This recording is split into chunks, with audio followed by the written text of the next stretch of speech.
Olá, queridos amigos e amigas. Depois do Outubro Rosa, vem aí o Novembro Azul, mês dedicado à prevenção do câncer de próstata. E aqui no Lado a Lado de hoje, nós vamos saber mais sobre essa doença que causa tanto temor nos homens, com o médico oncologista clínico Dr. Leonardo da Silveira Bossi. Bem-vindo, Dr. Leonardo. Muito obrigado pela entrevista, pela oportunidade de esclarecer um pouco mais sobre esse tema. Que é um tema que a maioria dos homens não gostam nem de falar, né, doutor? Não gosta, né? Enquanto não estão doentes, né? Depois que as coisas acontecem é que se arrependem. Então é importante esse espaço de discussão para que a gente acabe com mitos, né? Com ideias culturais enraigadas que funcionam, tem algum sentido enquanto a pessoa não está doente. Depois as coisas ficam mais complicadas. E doutor, para a gente ter uma ideia, dar uma ideia para o nosso público do tamanho, né, dessa doença que atinge os homens aí, o senhor tem números da incidência? Olha, a incidência no Brasil, ela é de aproximadamente 68 casos novos por ano a cada 100 mil habitantes. Para o estado de São Paulo um pouco mais, porque nós temos um número maior de diagnóstico pela qualidade do nosso estado em ter acesso a serviços médicos, de 72 casos novos a cada 100 mil habitantes para o ano de 2018, essa estimativa. Em números gerais, né, são 68.220 casos novos no Brasil por ano. É bastante, né? Muita coisa. É o câncer com maior incidência em homens, maior número de casos em homens e incidência também, excetuando os casos de tumor simples de pele, né? Claro. E não é o que causa o maior número de óbitos, mas é exatamente o que tem o maior número de incidência mesmo. E doutor, quais os fatores de risco? Olha, os tumores, de uma forma geral, são frutos de mutações genéticas no nosso código DNA, no caso aí nas células que compõem a glândula próstata do homem, né? Existem vários fatores de risco no sentido, do ponto de vista técnico, puramente técnico.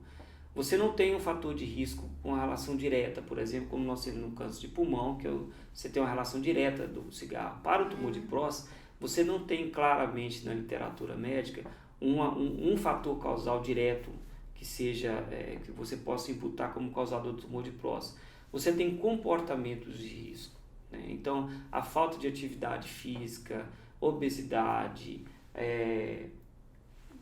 tabagismo, tudo isso tem alguma relação com o aumento da incidência, mas eu não posso fazer uma relação direta, como você tem para outras doenças. Então, assim, o que eu falo para os meus pacientes de uma forma geral tenha um hábito de vida saudável, né?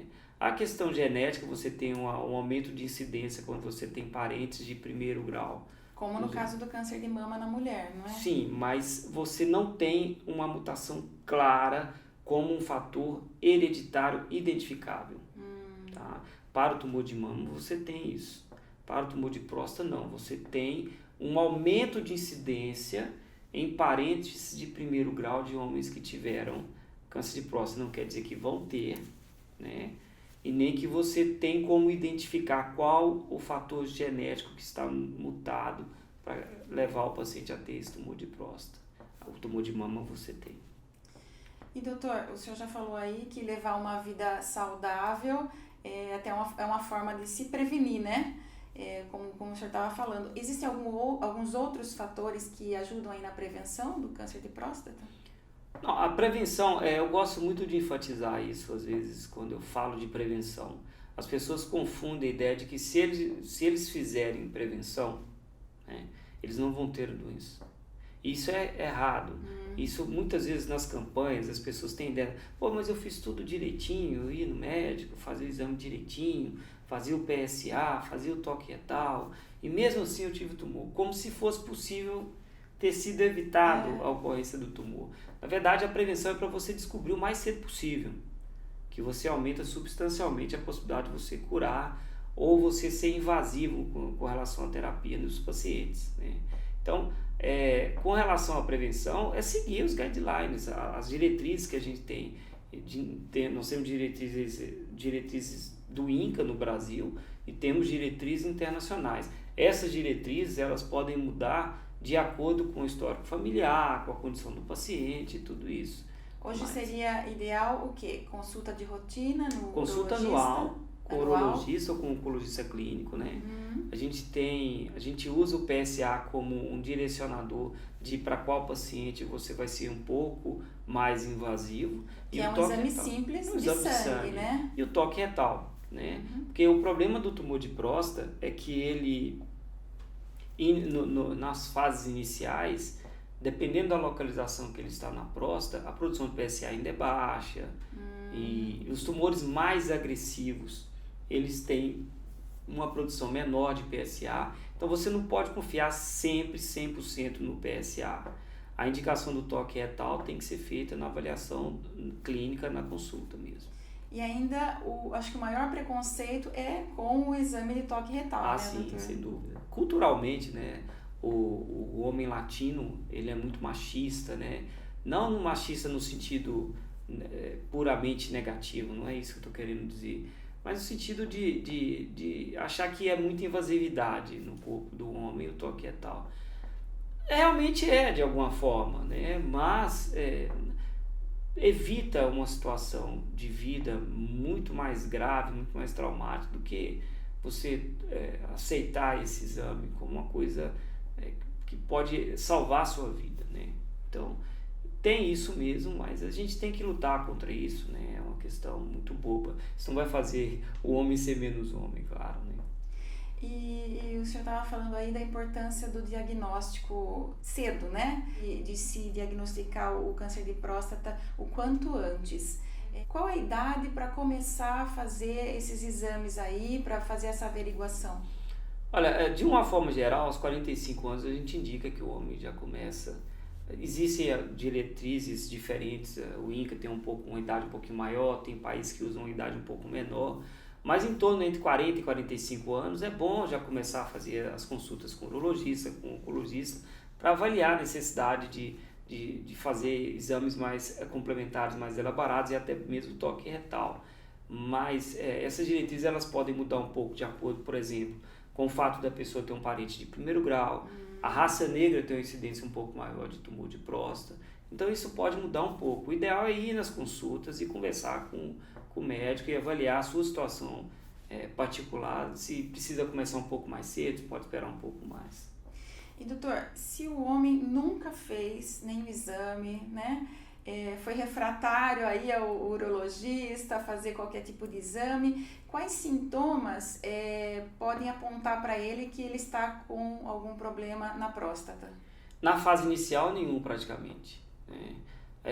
Existe uma situação bem mais frequente do que o câncer de próstata, que é a hipertrofia prostática benigna, que é o crescimento da próstata com a idade, né? Isso é muito mais frequente do que o tumor de próstata. E essa, como o nome fala, é uma situação benigna, né? Ela traz muito desconforto, o homem começa a ter dificuldade para urinar, o jato fica mais curto.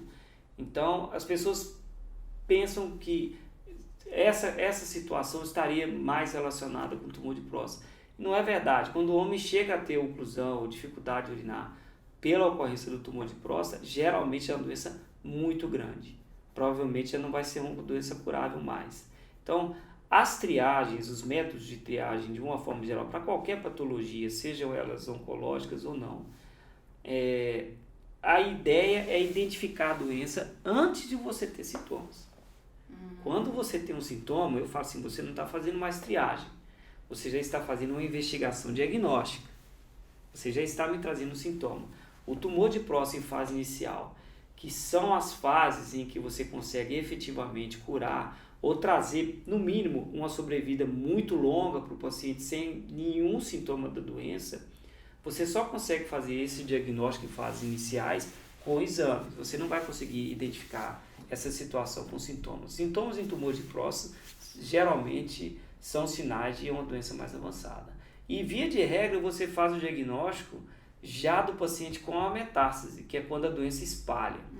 Você vai identificar o sintoma da metástase, não da próstata propriamente dita. Então, ele é um câncer silencioso, podemos dizer isso? Sim. Ele fica ali quietinho, não dá sinal de nada. Não dá sinal. Como a maioria dos tumores, né? O tumor de mama você ainda tem o autoexame, você tem a palpação, que é mais simples da mulher fazer sozinha, né? Então não é infrequente para o tumor de mama a mulher chegar no consultório, eu palpei alguma coisa diferente aqui. Não, o próstata não tem como você fazer isso, né? Então ela vai silencioso mesmo, você não tem nem sinais e nem sintomas. Então esses métodos de triagem populacional têm que ser feitos de uma forma. E é importante esse tipo de campanha porque enfatiza a necessidade disso. Enfatiza para o homem, não espere ter sintomas, entendeu? Não aguarde esse momento. Esse momento provavelmente já vai ser uma situação muito mais séria da patologia. Doutor, tem uma crença popular aí que as pessoas às vezes falam que o homem tem que comer tomate, que comer tomates, entre as várias crenças populares aí, que tem que comer tomates para evitar o câncer de próstata. Isso tem fundo de verdade ou não? Não tem nenhum fundo de verdade, entendeu? Isso as pessoas confundem muito algumas informações que são muito técnicas e muitas vezes são reverberadas na mídia de uma forma geral, na internet, né, de uma forma. Porque uma coisa, veja bem, existem várias formas de você desenhar estudos médicos, né? E estudos para você chegar a ter uma conclusão, uma relação causa e efeito, eles são muito complexos, são muito difíceis de serem feitos, são caríssimos, entendeu? Então você não consegue, não tem como você fazer um estudo para saber se o tomate é o fiel da balança na história. Porque você teria que separar um grupo de pessoas que nunca vão comer tomate, ou que vão comer tomate em uma quantidade muito pequena e o outro que vão comer muito tomate, e excluir todas as outras possibilidades de ter influência na vida dessa pessoa. Isso é impossível de ser feito, não tem como. Então o que as pessoas fazem? Elas fazem estudos observacionais. E o estudo observacional é um estudo que tecnicamente ele traz muito menos qualidade de informação do que um estudo controlado, que foi o que eu dei exemplo antes.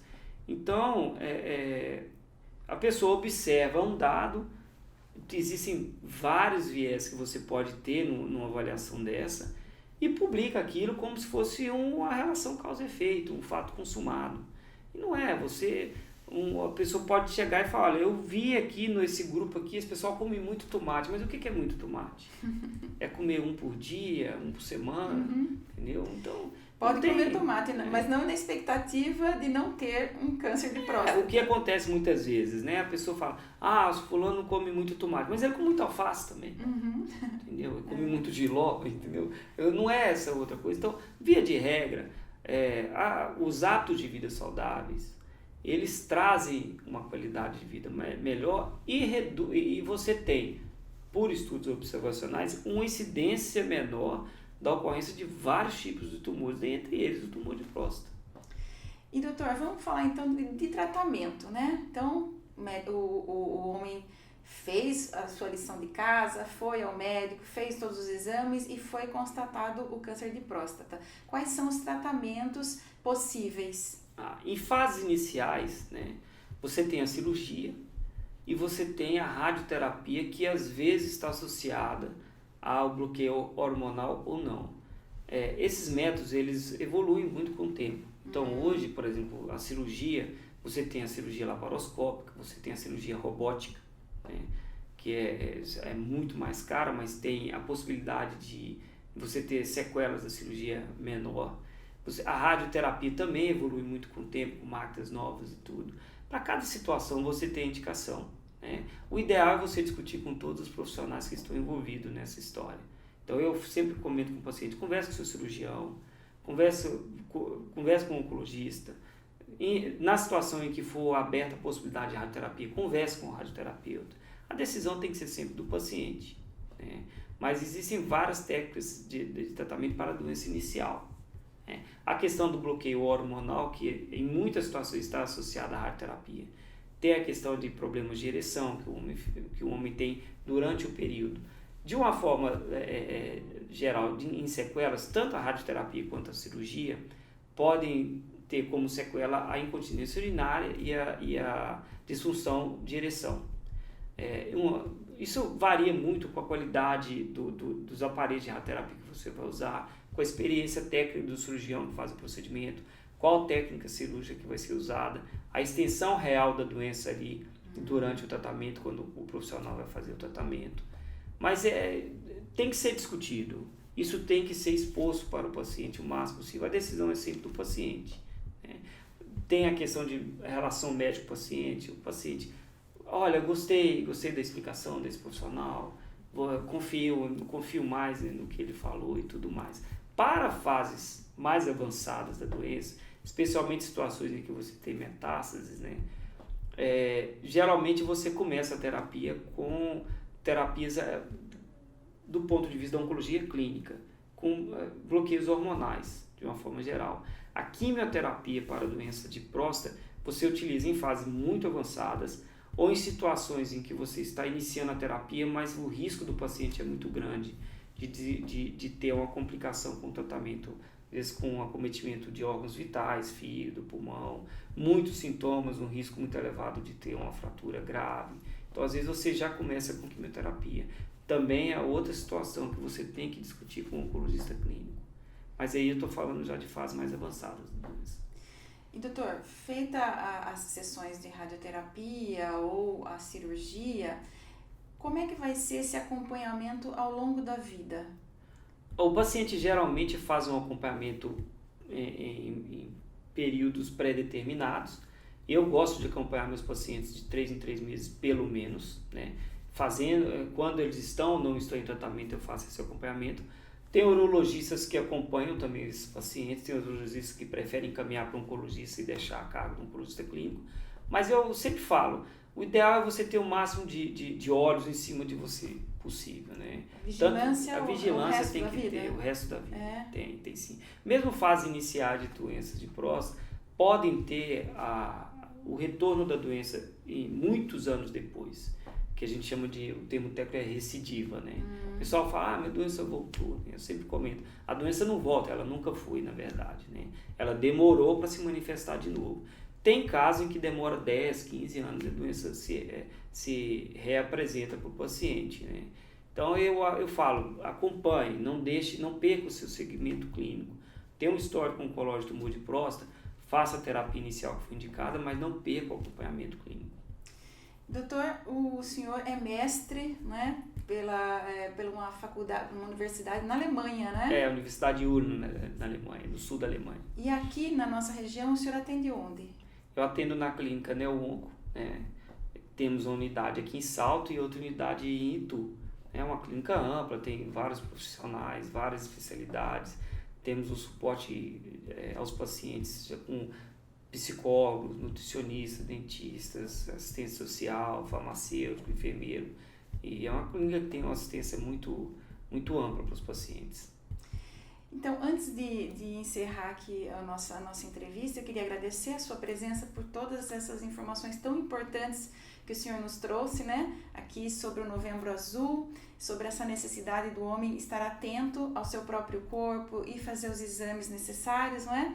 Eu queria que o senhor deixasse um recado para o nosso público masculino para que vão fazer os exames necessários. O recado é esse mesmo.